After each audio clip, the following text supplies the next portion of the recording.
석가모니 부처님 당시의 일입니다. 우리 석가모니 부처님께서 널리 이 진리의 말씀을 펼치고 계실 때, 그때 어느 한 도시 안에 수마, 이름이 수마입니다. 수마라는 이름의 한 사람이 있었다고 합니다. 이 수마라는 사람은 굉장히 아주 지독하게 가난한 사람이었다고 합니다. 하루하루 끼니를 겨우 때울 수 있을 정도로 매일매일 하루하루 지독하게 가난한 삶을 살고 있었던 사람이었습니다. 이 수마가 어느 날 문득 이런 생각을 합니다. 내가 이렇게 지독하게 가난하게 사는 이유는 전생에 복을 짓지 않아서 그렇다. 내가 과거 전생에 보시공덕을 짓지 않아서, 내가 전생에 닦은 공덕이 없어서 이번 생 이렇게 박복하게 사는 것이다. 이렇게 가난하게 힘들게 괴롭게 사는 것이다. 그런데 내가 이번 생에도 복을 짓지 않는다면, 이번 생에도 내가 복을 짓지 않고 살아간다면 다음 생 더욱더 힘들고 괴로운 몸을 받게 될 것이다. 그러니 이번 생, 지금 이 순간 복을 짓자. 자그마한 공덕이라도, 작은 보시라도 이번 생에 복을 짓고 다음 생을 위해서라도 내가 공덕을 닦자라는 생각을 일으키게 됩니다. 그리고 없는 형편에 있는 거 없는 거 싹 모아가지고 작은 실꾸러미 하나, 실을 하나 구하게 됩니다. 그 실을 품에 이렇게 안고서 길을 걷고 있는데, 저 멀리서 석가모니 부처님께서 수많은 비구 스님들과 함께 바리떼를 들고 탁발을 나오신 겁니다. 그때 길에서 우리 거룩하신 석가모니 부처님을 뵙고 크나큰 기쁨을 느끼면서 이 수마가 부처님 발 아래 엎드려 부처님께 공경하는 마음으로 이 씨를 공양 올리게 됩니다. 부처님, 이 씨를 받아주십시오.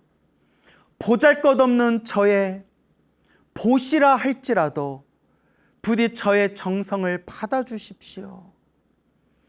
부처님께서 그 길 한복판에서 이 수마가 정성껏 올린 그 씨를 딱 봤습니다. 부처님께서.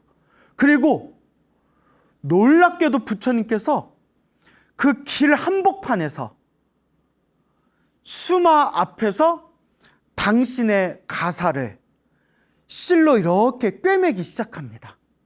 수마 앞에서, 길 한복판에서 그 수마가 공양 올린 그 씨를 받으셔서 품속에 있는 바늘을 꺼내가지고 당신의 옷을 꿰매기 시작합니다.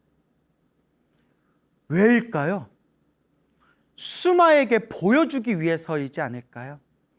그 가난한 수마가 이번 생에 공덕을 지어야 되겠다. 있는 거 없는 거 싹 모아가지고 겨우 실 한 덩어리를 얻어가지고 부처님께 이 씨를 공양 올렸을 때 그 수마의 정성스러운 마음을 꿰뚫어 보시고 수마에게 믿음과 기쁨을 주기 위해서 수마가 공양 올린 그 실로 수마의 앞에서 부처님께서 직접 바느질을 하십니다. 얼마나 아름답습니까? 우리 같으면 집에 가서 꿰매야겠다. 근데 또 바느질 못하니까 수선집에 맡겨가지고 재봉틀로 좀 박아달라고 해야겠다. 요새 시대는 이제 그러지 않습니까? 수마가 그 모습을 보고 엄청난 기쁨과 환희심을 느끼게 됩니다. 오 부처님, 오 부처님. 그 부처님 발 아래 무릎 꿇고 합장하고 부처님께 정성스러운 마음으로 부처님 앞에서 다음과 같이 서원을 세웁니다. 오 거룩하신 부처님이시여, 제가 이 보잘것없는 이 작은 보시를 부처님을 배웠고 부처님께 이 보잘것없는 작은 보시를 올렸습니다. 하지만 보잘것없는 작은 보시라 할지라도 저의 정성이 담긴 이 씨를 공양 올린 이 공덕으로 저도 미래 세상에 부처님과 똑같은 깨달음을 얻어서 널리 중생을 제도하고자 하옵니다. 부처님, 부처님께 비록 작은 보시라 할지라도 부처님께 정성스럽게 공양을 올린 이 공덕의 힘으로 저도 미래 세상에 부처님과 똑같은 깨달음을 얻어서 널리 모든 중생을 제도하겠습니다 라고 수마가 서원을 세웁니다. 부처님께서 그 수마의 마음을 꿰뚫어 보시고 부처님께서 수마에게 이와 같이 말씀하십니다. 그대여, 부처님께 이와 같이 정성스럽게 보시공덕을 올리고 널리 모든 중생을 제도하겠다는 서원을 세운 이 공덕의 인연으로 그대는 미래 세상에 반드시 성불하게 되리라. 수마여, 그대는 미래 세상에 반드시 부처님이 되리라. 그대가 미래 세상에 성불하여 부처가 되었을 때 그 부처님의 이름을 십연이라 불리게 되리라. 십연 부처님. 십은 열십자고요. 연자가 이제 실이란 뜻이 있어요. 실연자. 그러니까 수마가 석가모니 부처님께 실 공양을 올리고 이 작은 보시라 할지라도 부처님께 정성스럽게 공양 올린 이 공덕의 힘으로 저도 미래 세상에 부처님이 되어 모든 중생 제도하겠습니다 라고 했을 때 이 실과 실의 인연이었잖아요. 석가모니 부처님께 실을 올렸던 공덕의 인연이기 때문에 그대 미래 세상에 부처님이 되리니 십연이라는 이름의 부처님이 되리라 라고 부처님이 수마에게 수기를 내려주십니다. 수기, 그대는 미래 세상에 성불하게 되리라 라는 예언을 뜻합니다. 수기를 내려주니 그때 이 수마가 석가모니 부처님의 그대는 미래 세상 십연이라는 이름의 부처님이 되리라 라는 말씀을 딱 듣고 수마의 마음에서 걷잡을 수 없는 엄청난 기쁨과 환희와 그리고 이루 헤아릴 수 없는 크나큰 즐거움을 느끼게 됩니다. 크나큰 감동과 희열을 느끼며 수마는 부처님 발 아래 다시 공경 예배 올리면서 부처님 앞에서 다음과 같이 맹세를 합니다. 오 거룩하신 부처님, 저는 미래 세상에 널리 중생을 제도하겠습니다. 부처님, 눈이 어두운 자는 밝은 눈을 얻게 하고 귀의할 곳이 없는 자는 귀의할 곳을 얻게 하고 보호받지 못하는 자는 보호를 받게 하고 해탈을 얻지 못한 자는 해탈을 얻게 하고 평온하지 못한 자는 평온을 얻게 하고 열반을 얻지 못한 자는 열반에 이르게 하겠나이다. 오 부처님이시여, 부처님 발 아래 정성스럽게 공경 예배를 올리면서 가난한 수마가 이와 같이 서원을 일으키니 그때 부처님께서 환한 미소를 지으면서 입에서 광명이 뿜어져 나왔다고 합니다.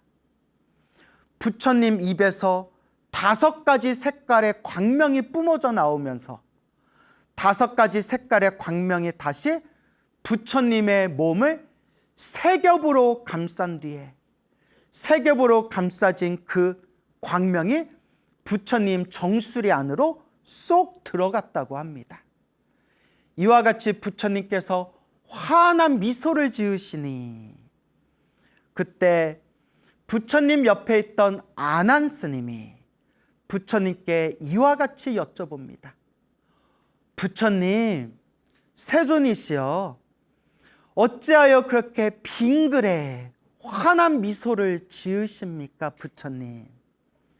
아난이여, 저 금방 부처님에게 씨를 공양 올린 저 가난한 사람을 보았는가? 보았습니다. 아난이여, 저 가난한 사람이 부처님께 그 한 꾸러미 실에 공양을 올리고 정성스럽고 간절하고 공경하는 마음으로 부처님, 제가 이 실을 올린 공양으로 저도 미래 세상에 부처님과 똑같은 깨달음을 얻어 모든 중생 제도하겠습니다 라는 서원을 세웠으니 저 가난한 사람이 머나먼 미래 세상에 10연이라는 이름의 부처님으로 세상에 출현해서 널리 중생을 제도하게 될 것이다. 그래서 이와 같이 내가 환하게 미소를 지은 것이다. 이 석가모니 부처님의 말씀을 듣고 그 자리에 있는 아난 스님과 수많은 비구 스님들이 다 함께 찬탄하고 기뻐하며 모두 다 함께 공경하는 마음을 일으켰다고 합니다. 겨우 실 한 꾸러미를 올렸을 뿐인데도 이와 같이 그대는 미래 세상에 성불하게 되리라 라는 수기를 받은 수마라는 가난한 사람의 놀랍고 아름다운 일화가 되겠습니다.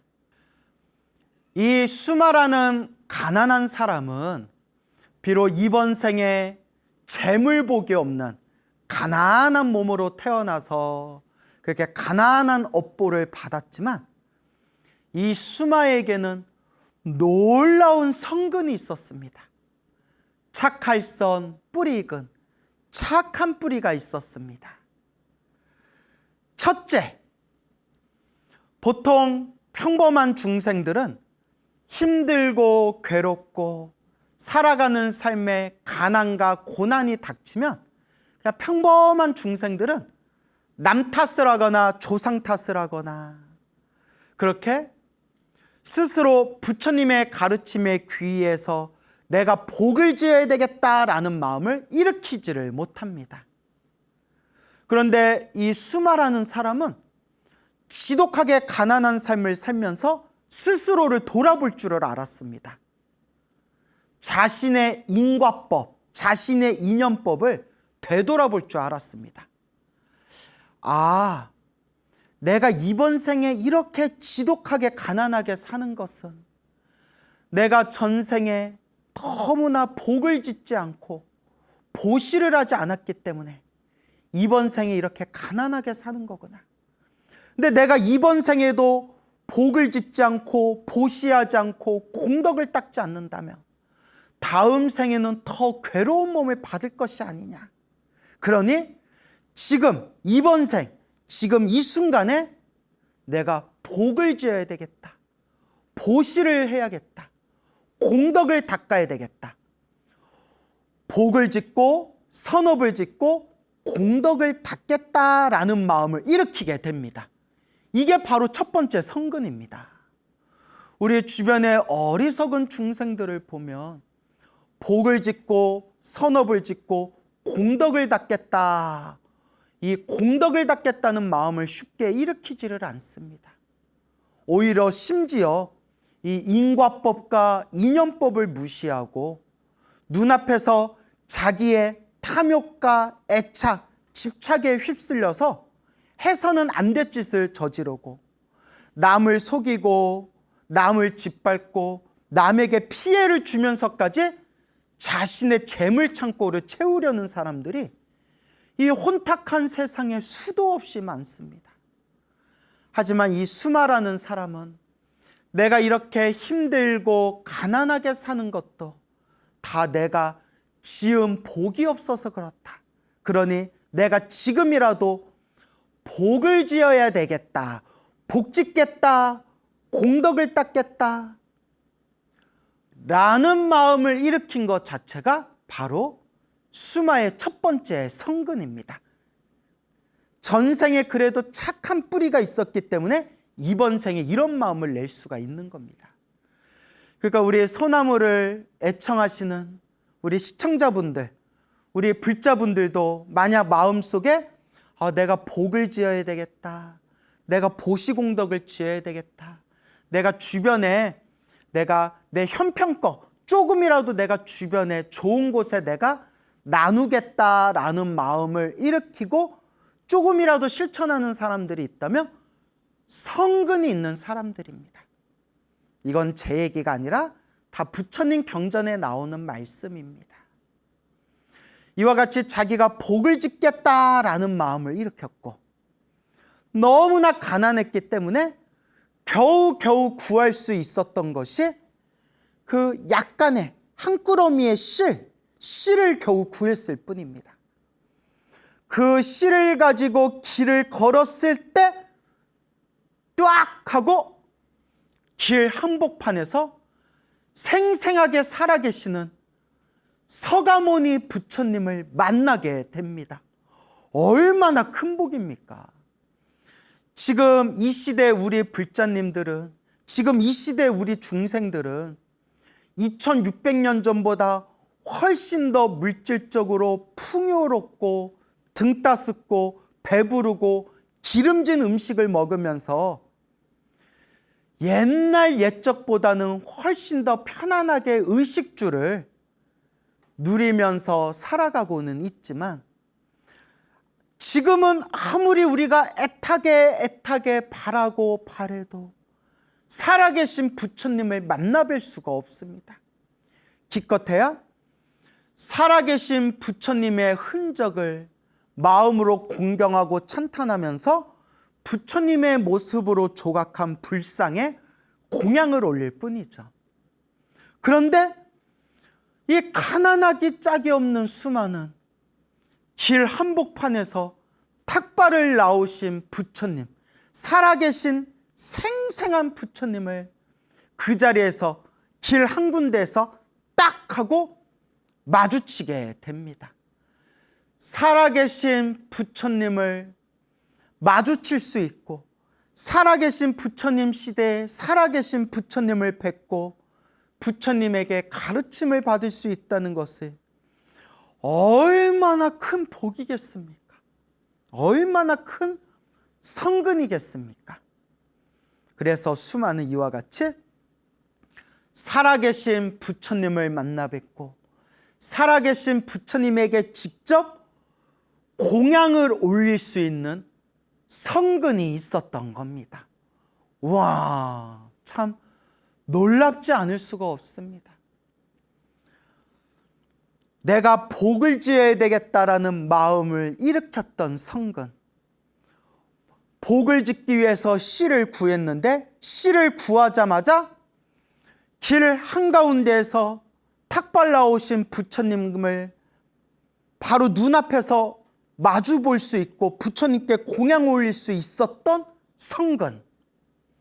그리고 세 번째 성근이 참으로 놀랍습니다. 우리가 부처님께 공양 올리면 우리 욕심 많은 중생들은 부처님께 공양 올리면서 저 잘되게 해주세요. 우리 자식 잘되게 해주세요. 돈 많이 벌게 해주세요.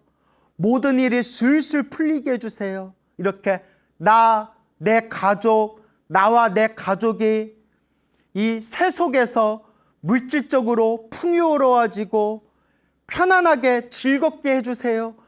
이렇게 기도하고 이렇게 부처님께 빌 줄만 아는데 이 지독하게 가난한 수마가 부처님께 공양을 올린 뒤에 부처님께 뭐라고 서원을 세웠죠?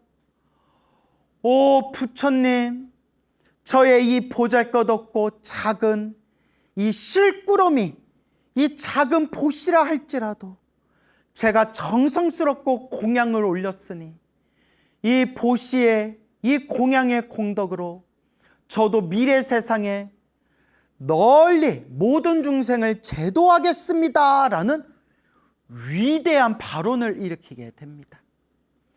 우리 같으면 지독하게 가난 속에서 힘들게 살았으니까 부처님에게 공양을 올리면 우리는 부처님 로또에 당첨되게 해주세요. 저 대박나게 해주세요. 저 돈벼락 맞게 해주세요. 저 제발 이 가난에서 벗어나서 부자가 되게 해주세요. 충분히 중생들은 이런 세속적인 소원을 빌 수가 있지 않습니까? 근데 수마는 그러지를 않았습니다. 수마는 부처님, 제가 이 부처님께 이 보시 공양을 올린 공덕으로 저도 미래 세상의 부처님과 똑같은 깨달음을 얻어서 널리 중생을 제도하기를 발언합니다. 이게 바로 보리심입니다.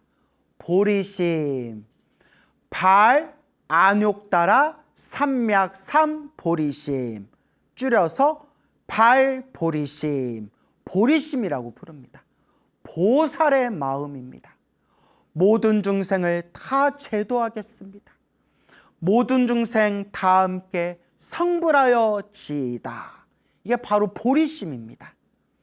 그래서 우리 불자들도 항상 법회 때마다 이 보리심을 바라지 않습니까? 우리가 법회가 끝날 때마다 다 함께 두 손 모아서 부처님 앞에서 다 함께 합장하고 부르는 참불가, 노래가 바로 사홍서원이지 않습니까? 사홍서원이 바로 보리심입니다. 중생을 다 건지오리다. 번뇌를 다 끊으오리다. 법문을 다 배우오리다. 불도를 반드시 이루겠나이다.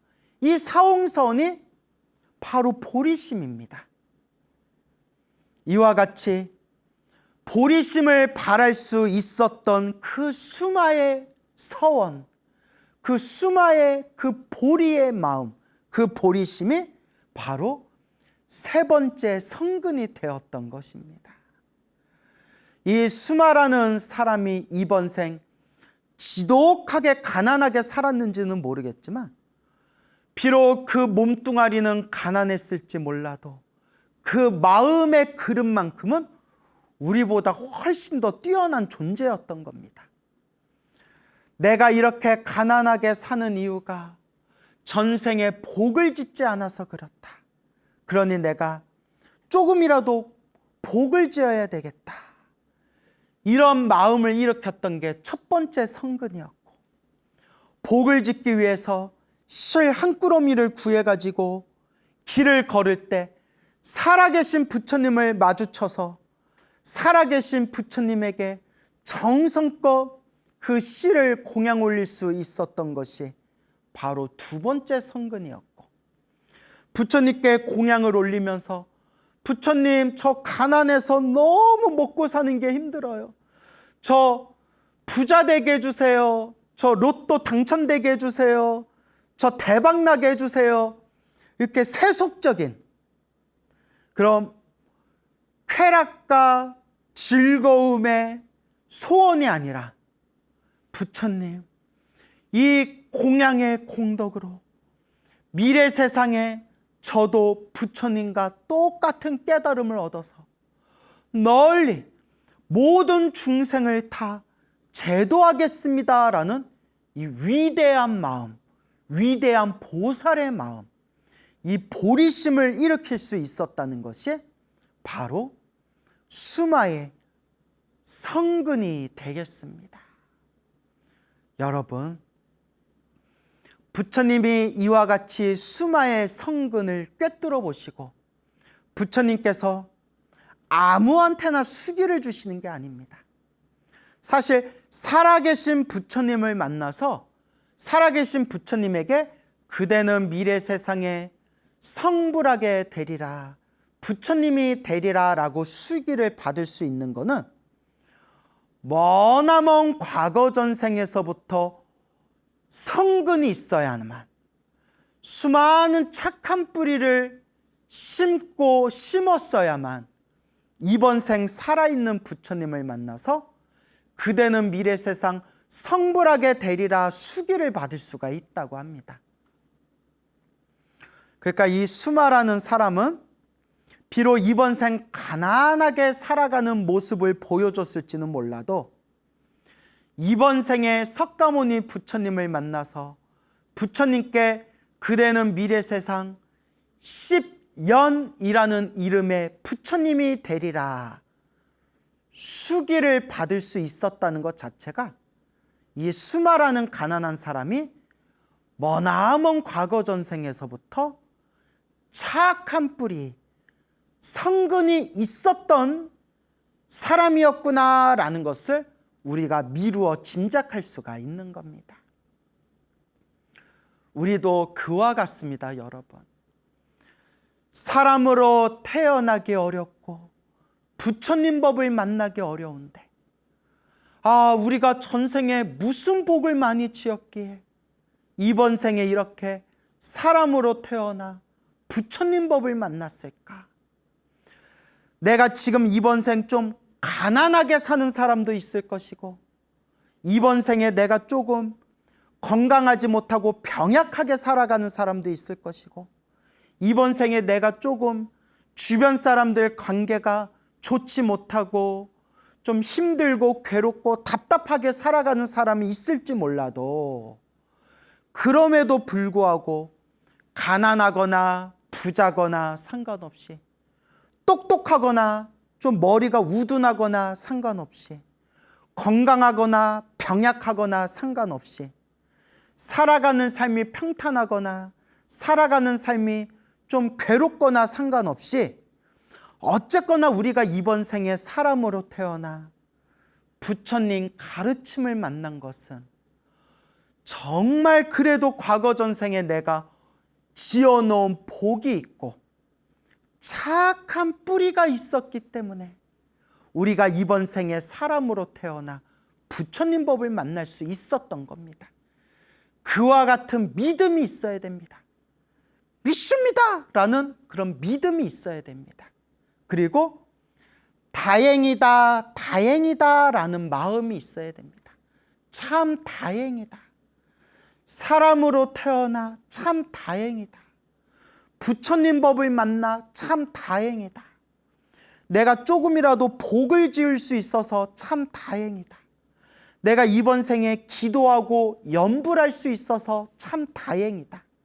내가 이번 생에 그래도 수행을 할 수 있어서 참 다행이다. 다행이다. 부처님 법을 만나고 부처님 법을 닦을 수 있어서 참 다행입니다 라는 마음을, 그 마음을 늘 우리 가슴에 되새겨야 합니다. 그래서 항상 복을 짓고 선업을 짓고 공덕을 쌓아야 됩니다. 그리고 복만 지어서는 안 됩니다. 복만 지어서는 부족합니다. 지혜도 닦아야 됩니다. 복은 많이 지었는데 지혜가 없는 사람은 다음 생에 부귀영화를 누릴 줄은 몰라도 어리석음에 휩싸여서 오히려 복을 다 까먹어 버린답니다. 우리 주변에 보면 그런 사람들 엄청 많지 않습니까? 태어날 때부터 뭐 금수저, 다이아몬드 수저로 태어나서 어렸을 때부터 늙어 죽을 때까지 떵떵거리면서 감각적인 즐거움과 쾌락을 누리면서 살아갔지만 지혜가 없고 어리석음에 빠져 있어서 복을 까먹을 줄만 알았지, 복과 지혜를 더 이상 닦지를 않아가지고 이번 생 복을 홀라당 까먹고 다음 생에는 복을 까먹어서 다음 생 안 좋은 몸으로, 나쁜 몸으로 태어나는 중생들이 지금도 헤아릴 수 없이 많다고 합니다. 복은 많은데 지혜가 없는 사람은 복을 까먹을 줄만 안다고 합니다. 그런데 지혜만 있고 복이 없는 사람들은 지혜는 있지만 이번 생에 복이 없기 때문에 자꾸 장애가 생긴다고 합니다. 지혜는 있는데 먹고 살기가 힘들다거나, 지혜는 있는데 무슨 일을 해도 좀 잘 안 풀린다거나, 지혜는 있는데 복이 없어가지고 살아가면서 자꾸 장애가 생긴다고 합니다. 그래서 우리 대승불교는 복해쌍수라고 이야기합니다. 복해쌍수, 복과 지혜를 함께 닦아야 된다. 그래서 우리는 부처님을 양족존이라고 부릅니다. 양족존. 부처님을 양족존이라고 불러요. 양은 둘 양자에, 우리가 양쪽이란 말 들어보셨죠? 양쪽 말을 들어봐야지 할 때 양, 두 개라는 뜻입니다. 둘 양자. 족은 발족자예요. 발족자. 그러니까 양족 하면 두 발이란 뜻이에요. 두 다리라는 뜻이에요. 두 개의 다리. 존은 높을 존. 양족존 하면 첫 번째 뜻이 두 다리를 가진 존재 중에서 가장 높으신 분이란 뜻이 있다고 합니다. 두 다리를 가진 존재는 신과 인간을 뜻한답니다. 신들과 인간은 다리가 두 개래요. 이렇게 양쪽에 두 다리. 그래서 신들과 인간들 중에서 가장 높으신 분, 그래서 양족존이라고 부릅니다. 그리고 양족존의 또 다른 뜻은 양족이 두 다리라고 했잖아요. 복이라는 다리와 지혜라는 다리를 뜻한답니다. 복과 지혜. 그래서 복과 지혜라는 두 개의 다리를 다 갖추신 높으신 분, 복덕과 지혜를 완벽하게 갖추신 높으신 분이라고 해서 양족존이라고 부릅니다. 그래서 우리가 이와 같이 부처님의 가르침을 공부하면서 복덕과 지혜를 함께 닦아야 된다라는 것을 명심하셔야 됩니다. 아무리 지혜가 있어도 복이 없으면 중생을 제도할 수가 없다고 합니다. 배고픈 사람에게 밥을 주려면 내가 밥이 있어야 남에게 밥을 줄 수 있습니다. 남에게 돈을 주려면 내가 돈이 있어야 남에게 돈을 줄 수가 있습니다. 내가 옷을 주려면 내가 옷이 있어야 남에게 옷을 줄 수 있습니다. 그와 같이 중생들에게 복을 주려면 내가 복이 많아야 남에게 복을 줄 수가 있는 겁니다. 하지만 아까도 말씀드렸지만 지혜가 없는 복은 어리석음에 휩싸여서 복을 까먹을 줄만 알지 복을 지을 줄은 모른다고 합니다. 그래서 복이 있어야 지혜도 닦을 수 있지만 복을 닦는 이유는 결국 지혜가 핵심이라는 겁니다. 결국 불교는 지혜의 종교, 깨달음의 종교지 않습니까? 결국 중생들에게 복을 주는 것보다 더 중요한 것은 중생들을 지혜와 깨달음의 길로 이끌어주는 것. 그래서 지혜가 가장 중요하다고 하는 것입니다. 그렇지만 대승불교에서는 복이 있어야 지혜도 닦을 수 있고 복이 있어야 깨달음도 얻을 수 있다. 그리고 복이 있어야 중생을 제도할 수 있다. 그래서 복해 쌍수라고 부르게 되는 겁니다. 우리 불자님들 절에 가시면 간절하게 기도하시지 않습니까? 또 절에 다니면서 집에서도 기도하고 매일매일 자신만의 기도를 하지 않습니까? 기도하고 기도할 때마다 나만 잘 되게 해주세요. 내 가족만 잘 되게 해주세요. 이런 좁은 마음으로 기도하면 내 복의 그릇이 작아진다고 합니다. 기도한 공덕은 있지만 내 복의 그릇이 작아진답니다. 그러면 어떻게 해야 내 복의 그릇을 크게 넓힐 수가 있는가? 그게 바로 보리심입니다. 보리심. 그래서 제가 늘 불자님들께 귀가 따갑도록 드리는 말씀이 있습니다. 무슨 기도를 하든 어떤 기도를 하든 내 개인적인 소원을 위해서 기도를 하더라도 기도의 마지막 마무리는 사옹서원으로 마무리해라 라는 말을 입이 따갑도록 말씀을 드립니다. 귀가 따갑도록 말씀을 드립니다. 사옹서원으로 마무리해라. 중생을 다 제도하겠습니다. 번뇌를 다 끊겠습니다. 법문을 다 배우겠습니다. 불도를 다 이루겠습니다. 사옹서원을 한 문장으로 만들며 원공법계 제중생 자타일시 성불도 모든 중생 다 함께 성불하여 지이다. 모든 중생 다 함께 하나도 빠짐없이 일체 모든 중생 다 함께 성불하여 지이다 라는 마음으로 항상 기도의 마지막 마무리를 하시면 기도빨도 더 빨리 받고 내 복의 그릇도 더 크게 더 넓게 내 복의 그릇이 커지게 될 것이다 라고 늘 말씀을 드립니다. 여러분, 행복해지고 싶다면 복을 많이 지으셔야 돼요. 결국 중생은 다 복대로 살더라고요. 중생은 다 자기가 지은 복대로 살아가요. 그래서 늘 기도하고 기도하면서 내가 지은 나쁜 업장, 나쁜 업보, 이 업장을 소멸하고 조금씩이라도 복을 짓고 복을 지으면서 복만 지으면 안 된다고 했죠? 복을 지으면서 지혜를 닦아야 됩니다. 복해쌍수, 복과 지혜를 함께 닦아야 된다라는 것을 명심하시기 바랍니다. 옛날 옛적 서가모니 부처님 당시의 일입니다.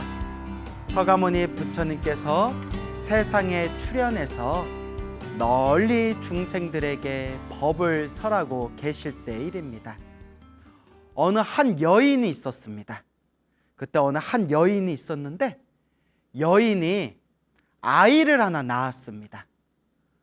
아들을 낳았는데 아들이 애가 너무 못생기고 너무 막 추악하게 생기고 몸에서도 막 안 좋은 냄새가 나더랍니다. 벌써부터 분위기가 좀 쎄하죠. 아들을 낳았는데 너무 못생기고 몸에서 또 이렇게 안 좋은 냄새도 나고 그런 아이를 낳게 됩니다. 막 주변에서 수근수근합니다. 아니 아무리 그래도 그렇지 애가 어쩜 이렇게 못생겼냐, 애가 너무 못생겼다, 이런 이제 사람들의 수근거림 속에서 아이에게 젖을 딱 물렸는데 얼마 지나지 않아서 엄마의 젖이 다 그냥 헐어버렸다고 합니다. 이게 에그머니다, 이게 무슨 일이야?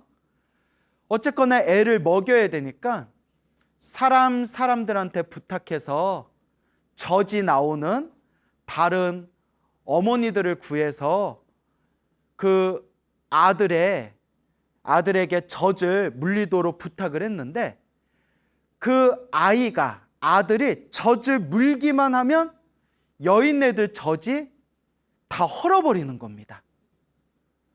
참 별일이다, 참 별일이다. 이 아이는 되게 복이 없는 아이인가 보다.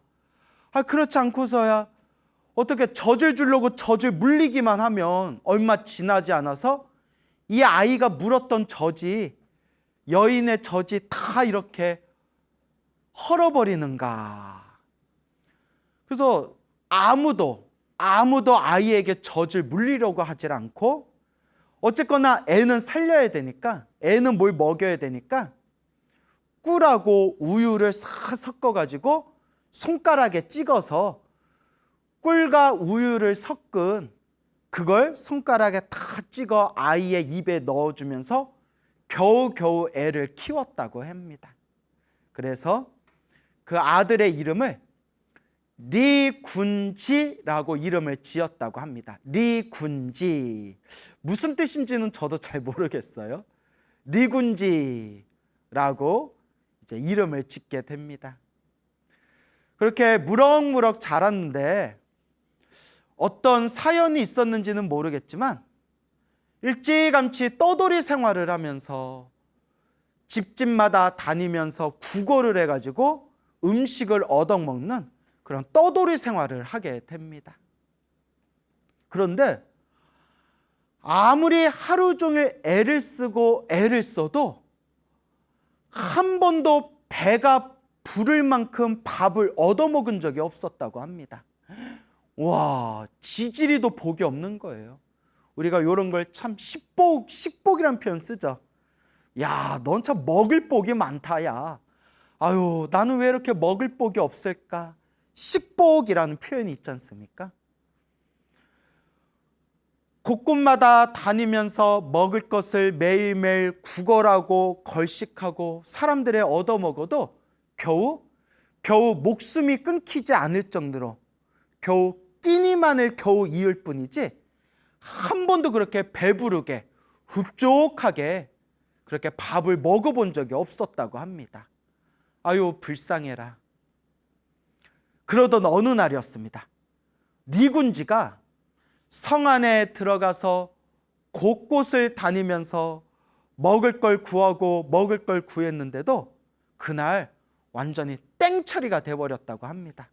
아무런 밥도 얻질 못하고, 아유, 나 오늘도 쫄쫄 굶게 생겼구나 생각하고 있었을 때 저기서 부처님의 거룩한 제자 스님들께서 성 안에 탁발을 나오셔서 사람들에게, 불자들에게 바리떼의 공양을 받으시는데 아주 기름지고 맛있는 공양이 스님들 바리떼에 잔뜩 이제 신도들이 공양 올리는 모습을 목격하게 됩니다. 아무래도 우리 불자님들이, 신도님들이 참 성품들이 착하시니까 아이고, 우리 부처님 제자 스님들이 탁발 오셨구나 그 모습을 보고 복 짓는 마음으로, 또 공덕을 닦는 마음으로, 그리고 스님들을 공경하는 마음으로 스님들 바리떼에다가 당신들 먹으려고 준비한 그런 음식을 이렇게 공양을 많이 올렸겠죠. 그 모습을 보고 리군지가 충격을 받습니다. 와, 나는 하루 종일 구걸을 하고 다녀도 한 번도 배가 불러볼 정도로 한 번도 밥을 제대로 먹지를 못했는데, 와, 저 스님들은 그냥 바리떼 들고 잠깐만 그냥 스쳐다녀도 저렇게 신도들이 공양을 많이 올리는구나. 그리고 리군지가 꾀가 생깁니다. 그래, 나도 머리 깎고 스님이나 되자. 이래나 저래나 얻어먹는 건 똑같은데 머리 깎고 스님이 되면 적어도 먹고 살 걱정은 안 해도 되겠다, 이런 생각을 합니다. 그리고 이제 머리 깎고 출가를 해요. 우리가 이렇게 먹고 살려고 출가하는 것을 생계형 출가라고 합니다. 생계형 출가. 안 좋아요. 이거 안 좋아요. 우리 스님들이 비록 부족한 점은 많다 하더라도, 못난 점은 많다 하더라도, 그래도 우리가 수행하고 공부하기 위해서 출가하고, 부처님 가르침을 세상에 널리 전하고, 부처님 은혜를 갖고 모든 중생을 구제하겠다라는 그런 마음으로 출가해야지. 아이고 그냥 먹고 살기 힘들어서 머리 깎고 중되면 먹고야 살겠지 하고 생계형으로 출가하는 거는 아니라고 봐요. 예, 그거는 절대 아니죠. 근데 뭐 어쩌겠어요. 뭐 사람들마다 서로의 인연법이 다 다르니까. 어쨌거나 니군지가 생계형 출가를 하게 됩니다. 머리 깎고 가사를 읽고 딱 비구 스님이 되었습니다. 니군지 비구 스님이 되었는데, 그런데 두둥, 웬걸? 그렇게 복조갈이 없고 출가도 먹고 살려고 생계형 출가를 했던 이 니군지 비구 스님이 수행을 하면서 모든 번뇌와 망상이 사라지고 모든 욕망에서 벗어난 거룩한 성자 아라한이 됩니다. 니군지 스님이 아라한이 돼요. 와, 그렇게 복이 없고 먹고 살려고 생계형 출가를 했던 리군지, 이 리군지 비구 스님이 스님이 되어서 수행을 해서 아라한이 됩니다. 거룩한 성자 아라한이 돼요. 참 살다 보면 별일이 다 있습니다. 이것도 우리 중생들이 다 헤아릴 수 없는 묘한 인연법이 있었겠죠. 그런데 또 이상한 일들이 생깁니다. 그게 뭐냐? 리군지 비구 스님께서는 부처님 발 아래 열심히 수행을 해서 모든 번뇌와 망상이 사라지고 욕망에서 벗어난 거룩한 성자 아라한이 되셨는데도, 아라한이 되었는데도 탁발을 나가면 밥을, 배가 부를 만큼 밥을 얻지를 못했다고 합니다. 그래서 항상 바리떼를 들고 성 안에 들어가서 탁발을 해도 이상하게 사람들이 공양을 올리지 않아가지고 이 거룩한 아라한이셨던 리군지 스님께서 항상 배가 쫄쫄 굶으면서 살았다고 합니다. 와, 아니 아라한이면 엄청난 거룩한 성자이시거든요. 거룩한 성자인 리군지 스님이 바리떼를 들고 성 안에 탁발을 해도 밥을 제대로 먹지 못하고 항상 배가 고파서 쫄쫄 굶고 다니시는 거예요. 그래서 여러분, 우리 부처님 경전이나 부처님의 경전을 해석한 논서에 다 나오는 내용이지만, 아라한은 거룩한 성자입니다. 번뇌망상에서 벗어나고 모든 욕망에서 벗어나고 생사윤회, 태어나고 죽고 태어나고 죽는 생사윤회에서 벗어나신 거룩한 성자를 아라한이라고 합니다. 그래서 우리가 한국 불교에서도 아라한들을 모셔놓은 법당이 있지 않습니까? 그래서 나한전이라고 부르지 않습니까? 나한전. 그런데 여러분, 아라한도 저마다 타고난 그릇이 다르다고 합니다.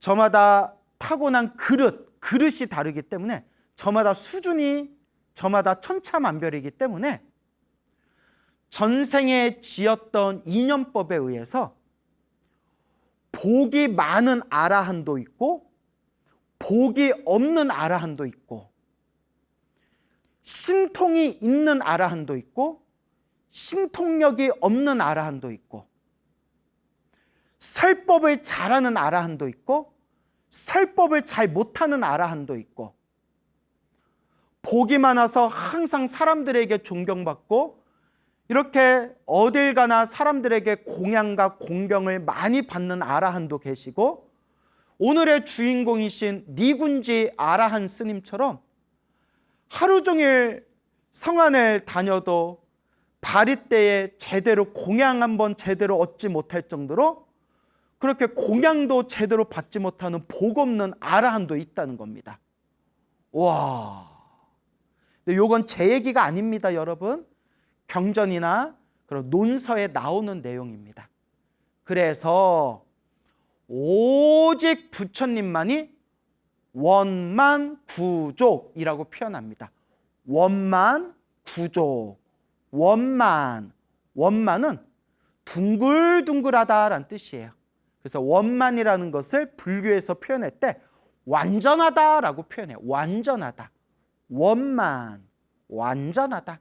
구족은 갖추었다, 가졌다라는 뜻이에요. 가졌다, 갖추었다.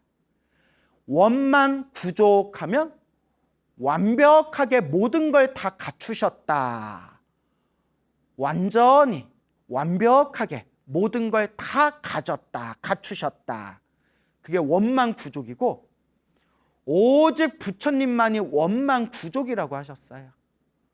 모든 복덕과 모든 지혜와 모든 신통과 완전한 자비를 갖추신, 모든 걸 완벽하게 갖추신 원만구족 부처님이라고 부르는 겁니다.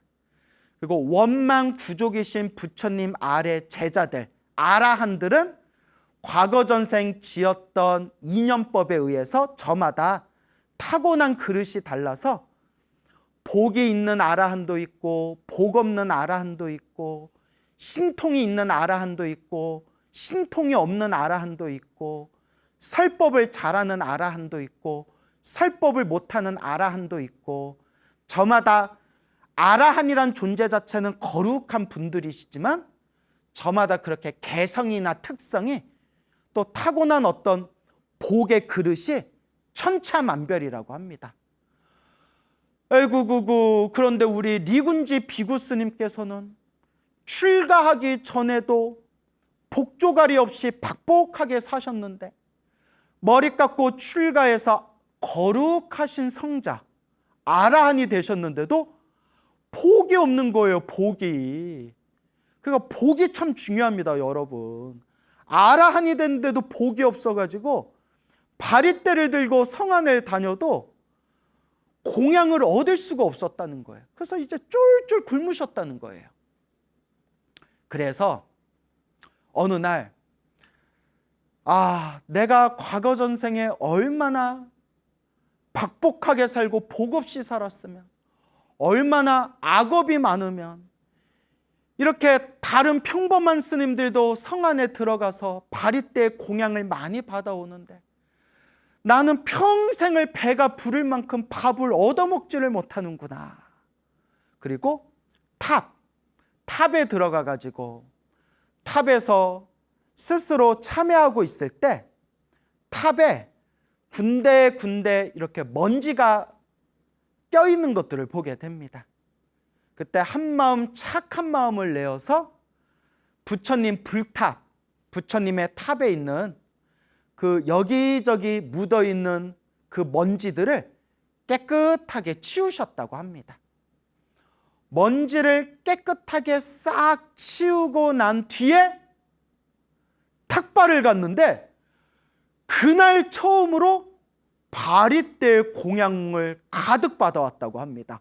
와, 부처님 탑을 한번 정성스럽게 청소한 공덕으로 드디어 바리떼 공양물을 풍족하게 받아오신 겁니다.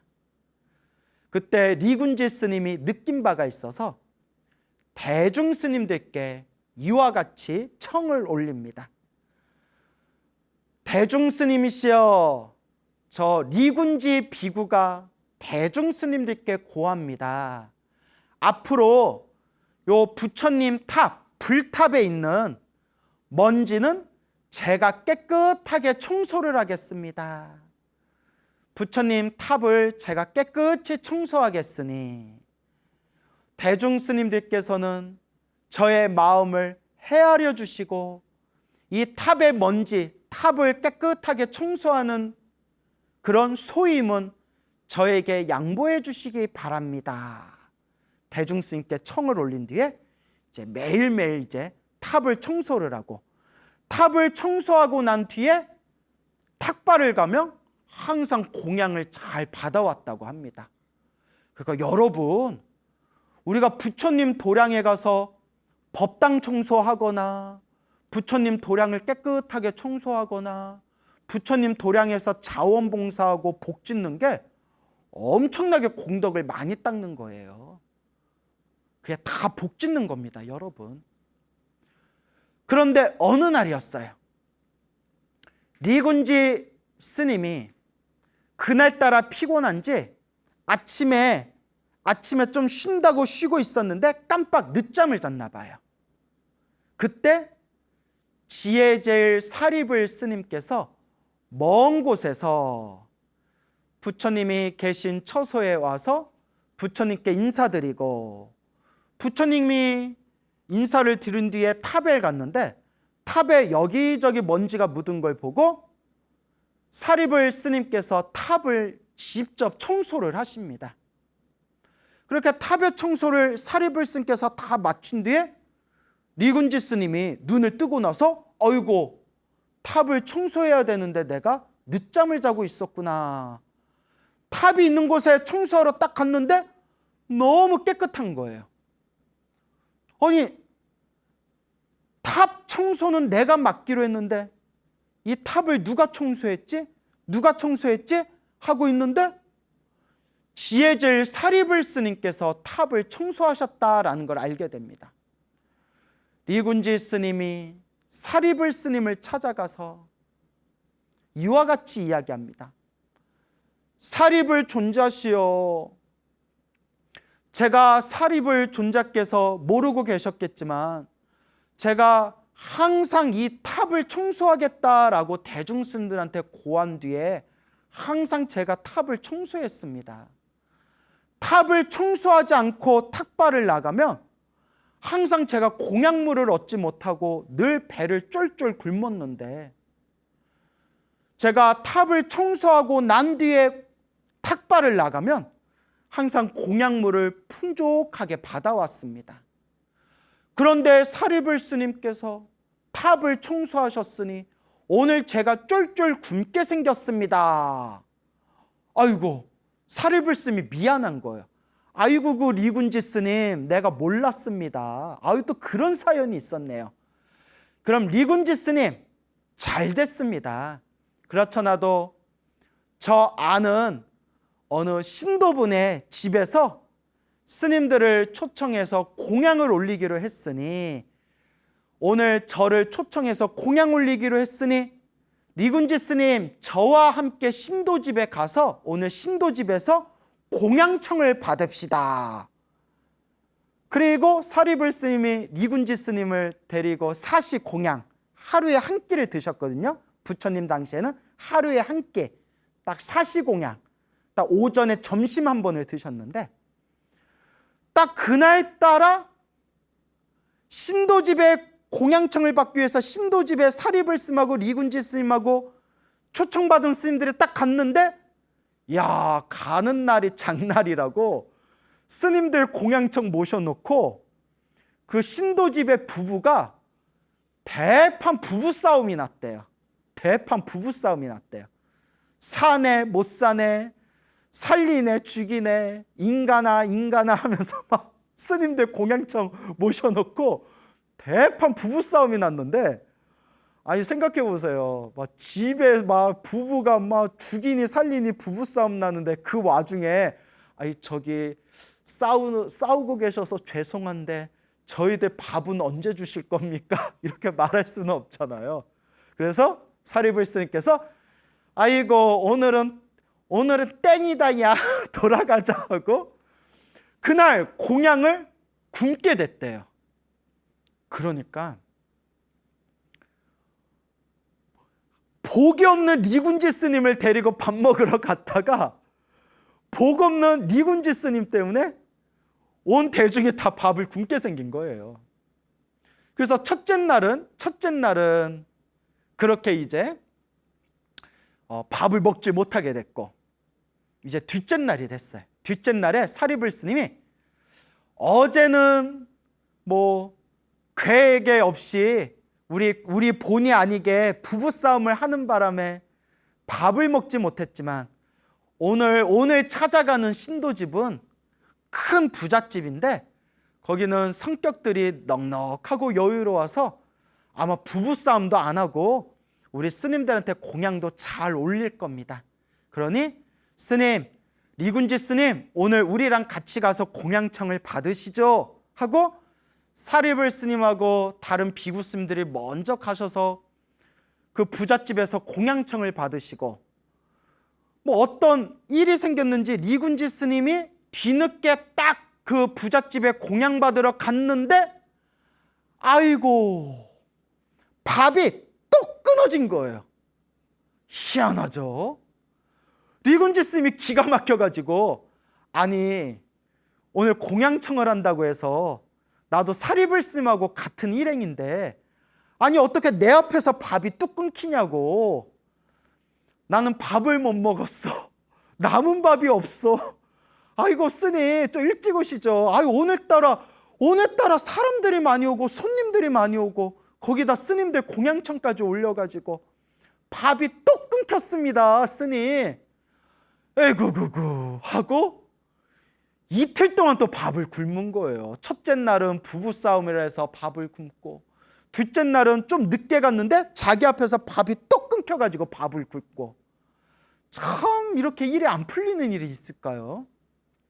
이 모습을 보고 셋째 날 아난 스님이 부처님의 시자였던 다문제일, 부처님의 모든 경전을 달달달달 외우고 있다는 대천재 스님이셨던 아난 스님께서 리군지 스님이 너무 안타까워서 오늘 제가 부처님을 모시고 공양청을 가는데 스님 여기 그냥 가만히 계십시오.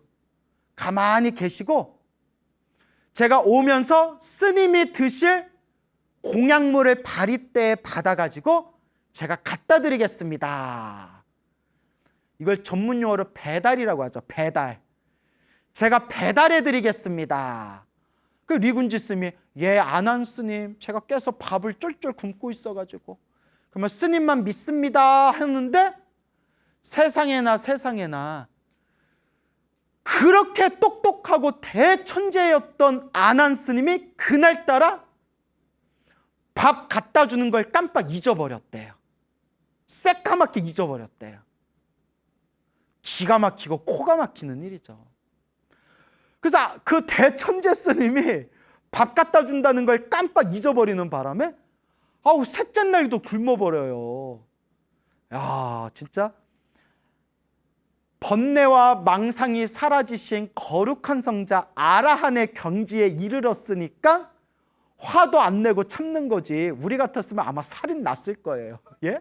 나 밥 좀 줘 이씨 막 이러면서 아마 다 엎어버렸을 거예요.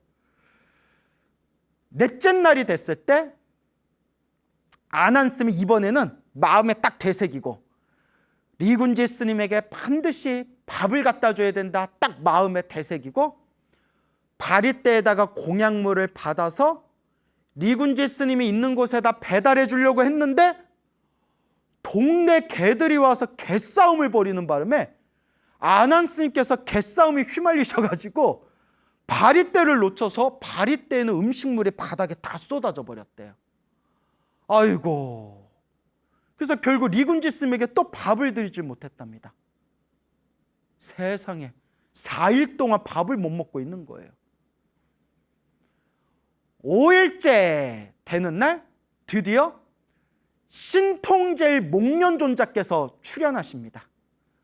두둥 하면서 부처님 10대 제자 중에 신통력 제일이라는 목련존자께서 계속 밥을 못 먹고 굶고 있는 리군지 스님을 위해서 바리떼에다가 음식물을 딱 받아가지고 바루를 들고 리군지 스님이 계신 곳으로 향하는데 어디선가 금시조라는 새가 나타나게 됩니다. 우리 불교 경전에 보면 금시조라는 새가 있거든요. 금시조. 금시조가 어떤 새냐? 전설에 나오는 새예요. 그래서 금시조는 용을 잡아먹는데요, 여러분. 세상에 모든 축생들 중에서 가장 강력한 힘을 가진 존재가 바로 용인데, 용을 잡아먹는 새가 바로 금시조래요. 그때 금시조가 어디서 날라와서 신통제일 목련존자가 들고 있는 바리떼를 딱 낚아채고 멀리 날아가 보는 바람에 리군지 스님한테 또 밥을 못 갖다 줬대요. 이쯤 되면 미치고 환장하는 거예요. 마지막 6일째가 되었을 때, 6일째. 부처님의 10대 제자 중에 한 분이신 지혜제일 사리불 존자께서 오늘만큼은 어떤 일이 있어도 리군지 스님에게 밥을 갖다 주겠다 결심하고 바리떼의 정성껏 음식을 받은 뒤에 그 지혜와 신통의 힘으로 리군지 스님이 머무르고 있는 방 앞에까지 딱 갑니다. 도착을 합니다. 와, 드디어 밥을 먹을 수가 있는 거예요. 그런데 사리불 스님께서 리군지 스님, 제가 드디어 스님이 드실 공양을 받아왔습니다. 스님 하면서 들어가려고 하는데 문이 딱 닫혀가지고 열리지가 않는데요. 문이 열리지가 않더래요. 사리불 스님이 신통력으로 뿅 하고 땅 밑으로 들어가가지고 땅 밑에서 리군지 스님이 계신 그 방 안에 땅 밑에서 다시 방으로 솟구치는데 그 바루가 뚝 하고 떨어지면서 땅끝 밑바닥까지 뚝 떨어지더래요. 야, 이제 또 밥을 못 먹게 생긴 거예요. 이때 사리불 스님이 오늘만큼은 반드시 리군지 스님에게 밥을 먹이리라 결심하고 당신의 신묘한 신통력의 힘으로 땅 밑바닥으로 떨어지는 바리떼를 신통의 힘으로 딱 움켜준 뒤에 뿅 하고 리군지 스님의 눈앞에 딱 나타나면서 스님, 드디어 밥을 가져왔습니다. 공양을 드시지요 하는데 아이고 진짜 미치고 팔짝 뛰겠다. 밥이 눈앞에 있는데 리군지 스님의 입이 딱 붙어버려가지고 입이 열리지가 않더래요. 밥을 가져왔는데 먹지를 못하는 거예요. 스님, 드셔보세요. 드셔보세요. 드디어 밥을 가져왔습니다. 밥을 가져왔는데 왜 못 드십니까? 입술이 딱 붙어가지고 리군지 스님이 밥을 먹지 못하다가 딱 12시가 지나는 순간 입이 열리는 거예요. 근데 이걸 어떡하나요? 부처님 당시의 법도는 12시 이전에 밥을 먹을 수 있고요. 12시가 넘어가면 밥을 먹을 수가 없대요. 그리고 입에 씹히지 않는 음료수 정도까지는 마실 수가 있대. 입에 씹히는 게 없는 음료수 정도. 12시가 땡 하고 지나버리는 바람에 리군지 스님의 입이 딱 풀렸지만 밥을 먹지를 못했답니다. 에고고고. 그렇게 6일이 지나고 마지막 7일째 되었을 때, 여러분 기억하세요? 일주일 마지막 7일째가 되었을 때 리군지 아라한 스님께서 이와 같이 말씀하십니다. 대중 스님이시여, 저는 이제 세상을 떠나고자 합니다. 제가 이 사바세계에 더 이상 머무를 이유가 없을 것 같습니다. 저는 그냥 세상을 떠나겠습니다 하고 모래를 씹어먹고 모래를 씹어먹고 물을 마신 뒤에 그 자리에 딱 하고 저 깨달음의 세계 열반으로 돌아가셨다고 합니다. 그래서 열반의 세계로 입적하신, 모래를 먹고 물을 드시고 스스로 열반의 세계로 입적하신 리군지라는 복이 없는 아라한 스님의 불교설화가 되겠습니다. 너무 놀랍죠? 수많은 부처님의 제자들이 석가모니 부처님을 찾아가서 이와 같이 여쭙니다. 부처님, 왜 리군지 스님은 과거 전세 어떤 인연이 있었기에, 어떤 업보의 인연이 있었기에 저렇게 복이 없이 태어난 겁니까? 그리고 저렇게 복이 없는 리군지 스님이 또 어떻게 거룩한 성자 아라한은 될 수 있었던 겁니까? 자, 부처님께서 이와 같이 말씀하십니다. 부처님은 모든 걸 다 꿰뚫어 보시지 않습니까? 부처님께서 리군지 아라한, 복이 없는 아라한 스님, 리군지 스님에 대해서 이와 같이 전생의 업의 인연에 대해서 설법하십니다. 머나먼 과거 전생, 머나먼 수없는 과거 전생에 제당이라는 부처님이 계셨다고 합니다. 제당이라는 이름의 부처님이 계셨을 때, 그때 어느 큰 부잣집에 부자가 있었는데, 이 부자가 늘 제당 부처님과 수많은 비구 스님들을 모시고 매일매일 항상 공양을 올렸다고 합니다. 늘 공양을 올리고 제당 부처님과 제당 부처님의 거룩한 제자분들을 지극한 마음으로 정성스럽게 시봉을 했는데, 그 부잣집의 부자가 세상을 떠나고 난 뒤에 그의 아내도 불심이 깊어서 살아생전 남편이 하던 대로 스님들을 모시고 매일매일 공양을 올렸다고 합니다. 그때 아들이 있었는데 아들이 항상 그것을 탐탁치 않게 여겼다고 합니다. 왜 우리 집 재산을 왜 저 빡빡 깎아머리 중들한테 왜 우리 집 재산을 소비하면서 매일매일 이렇게 막대한 지출을, 손해를 감수하면서 공양을 올려야 되는가? 나는 용납할 수 없다. 이제 아버지가 돌아가시니까 장남인 내가 이제 이 집안의 주인이다. 그러면서 어머니한테 이렇게 얘기합니다. 어머니, 더 이상 저 스님들에게, 부처님과 스님들에게 공양 올리지 마십시오. 이제 여기서 끝입니다. 끝! 공양을 올리지 못하게 하는데도 어머니가 당신이 받은 몫의 일부분을 떼어서라도 부처님과 스님들께 공양을 올렸다고 합니다. 그때 화가 난, 분노를 폭발한 이 아들이 어머니를 방에다가 감금을 합니다. 못된 놈이죠. 그리고 어머니한테 이렇게 얘기합니다. 어머니, 제 말을 듣지 않으셨으니 어머니는 제가 더 이상 어머니한테 제가 밥을 드리지 않겠습니다. 하루, 이틀, 사흘, 하루하루가 지나서 일주일이 다 됐을 때 온몸에 기력이 쇠잔해지고 탈진한 어머니가 아들에게 얘기합니다. 아들아, 내가 먹을 게 없어서, 내가 밥을 먹지 못해서 굶어 죽을 것 같구나. 아들아, 나에게 음식을 다오.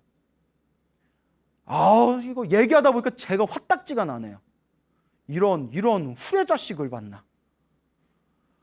아들놈이 하는 얘기가, 어머니, 그렇게 배고프시면 모래를 씹어먹고 물을 드십시오. 이렇게 얘기하는 거예요. 우와, 꽝꽝. 자체 효과음이에요. 꽝꽝. 모래를 씹어먹고 물을 드십시오. 라고 악담을 던지면서 끝내 어머니에게 음식을 주지 않아서 어머니가 결국 일주일 만에 굶어 죽게 됩니다. 근데 여러분, 이미 눈치채셨죠? 이 흉악하기 짝이 없는 이 아들놈이 죽어서 가장 괴롭고 무섭고 끔찍한 대지옥, 무간지옥에 떨어져서 수없는 생애 동안 헤아릴 수 없는 고통을 받게 되었고, 지옥에서 온갖 고통을 받은 뒤에 지옥의 업보를 다 갚고 나서 사람으로 태어났지만, 사람으로 태어났어도 어머니를 굶겨 죽였던 그 업보 때문에 저렇게 복 없이 박복하게 살았던 것이니라. 그래서 이 리군지 스님이 마지막 7일째 되는 날에 스스로 모래를 씹어먹고 물을 마시고 열반에 드시잖아요. 당신이 인과법을 아신 거예요. 이 아라한 스님께서. 내가 수없는 과거 전생, 어리석고 어리석은 중생이었을 때 나를 낳아주신 어머니를 굶겨 죽이면서, 어머니 그렇게 배가 고프시면 모래를 씹어먹고 물을 마시시면 되겠네요 라고 했던 그 당신의 업보를 참회하면서 달게 그 업보를 받으며, 내가 더 이상 이 세상에 남아있을 이유가 없다. 나는 저 이미 아라한이 되었으니 저 깨달음의 세계 열반으로 돌아가리라. 그리고 스스로 당신의 업을 참회하는 마음으로 모래를 씹어먹고 물을 마시고 열반에 드셨던 겁니다. 와, 참 이렇게 인과법이 무섭습니다. 그리고 부처님께서 이와 같이 말씀하십니다. 이 리군지가 그 과거 전생 그 아들이었을 때, 그때 아들로 있었을 때 그래도 부처님과 스님들께 공양 올렸던 인연이 있었기 때문에 비록 흉악한 마음을 내서 못된 짓을 하고 어머니를 굶겨 죽이기까지는 했지만, 그 흉악한 마음을 일으키기 전에, 그러니까 아마 아버지가 살아계실 때였겠죠. 그때 그래도 부처님과 스님들께 공양을 올렸던 그 공덕의 힘이 남아 있었기 때문에 무간지옥에서 지옥의 업보를 다 갚고 나서 이번 생에 사람으로 태어나 복 없는 사람으로 태어났지만, 그래도 부처님과 스님들께 공양 올렸던 그 공덕이 남아 있어서 이번 생에 석가모니 부처님을 만나고 석가모니 부처님 아래에서 깨달음을 얻은 아라한이 될 수 있었던 것이니라 라고 부처님께서 설법을 하십니다. 업이란 게 이렇게 무섭습니다. 인연법이란 게 이렇게 무섭습니다. 그래서 여러분, 우리는 늘 좋은 업을 지을 수 있도록, 복을 짓고 선업을 짓고 공덕을 닦을 수 있도록, 좋은 인연을 심을 수 있도록 노력하고 노력해야 됩니다. 그래서 늘 우리 불자들은 간절하게 기도해야 됩니다. 간절하게 부처님께 기도하면서 수없는 과거 전생에 알고 지었건 모르고 지었건 제가 지은 죄업을 진심으로 참회합니다. 업장소멸하고 업장소멸하면서 복과 선업과 공덕을 닦아야 합니다. 인연법, 좋은 인연도 나쁜 인연도 내가 지은 인연법이라는 것을 꼭 명심하시면서 항상 좋은 인연을 심는 부처님의 제자, 불제자가 되도록 노력하고 정진합시다. 여러분, 행복해지고 싶습니까? 행복한 삶을 창조하고 싶습니까? 복을 지으십시오. 선업을 지으십시오. 공덕을 쌓으십시오. 복과 선업과 공덕의 힘이 여러분들을 진정한 행복의 길로 이끌어 줄 것입니다. 여러분, 성불하십시오.